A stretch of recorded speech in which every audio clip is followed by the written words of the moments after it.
Hello বন্ধুরা, কিভাবে আপনার গুগল পের ব্যালেন্স চেক করবেন? আপনাদের গুগল পে অ্যাপের মধ্যে কত টাকা আছে সেটা আপনারা কিভাবে দেখবেন? আপনার মোবাইলের মাধ্যমে বা গুগল পের মাধ্যমে। চলুন শুরু করছি ভিডিওটা। সবার প্রথমে আপনারা কি করবেন? গুগল পে অ্যাপের মধ্যে চলে যাবেন। এই যে অ্যাপসটা দেখতে পাচ্ছেন এর মধ্যে চলে যাবেন। অ্যাপসটা আমি অন করব। অন করার পর নিচের দিকে চলে যাব। ধীরে ধীরে নিচের দিকে চলে যাব।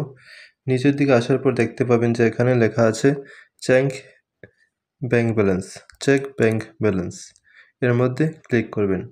এর মধ্যে ক্লিক করার পর আপনি এখানে ব্যাংক চুজ করবেন যে আপনি কোন ব্যাংকে টাকা দেখতে চাইছেন। এখানে আছে, প্রথমে আছে আমার স্টেট ব্যাংক, দ্বিতীয়ত আছে ত্রিপুরা গ্রামীণ ব্যাংক। তো আমি এখন স্টেট ব্যাংকের ব্যালেন্স চেক করব। এই যে প্রথম ব্যাংকটা, সেই ব্যাংকটা।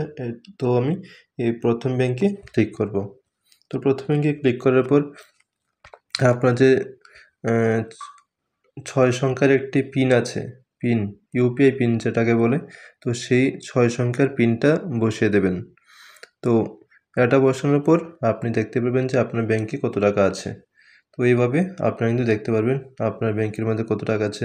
স্টেট ব্যাংক বা ত্রিপুরা গ্রামীণ ব্যাংক, যে ব্যাংকে হোক না কেন সেই ব্যাংকের টাকা দেখতে পারবেন এই গুগল পের মাধ্যমে।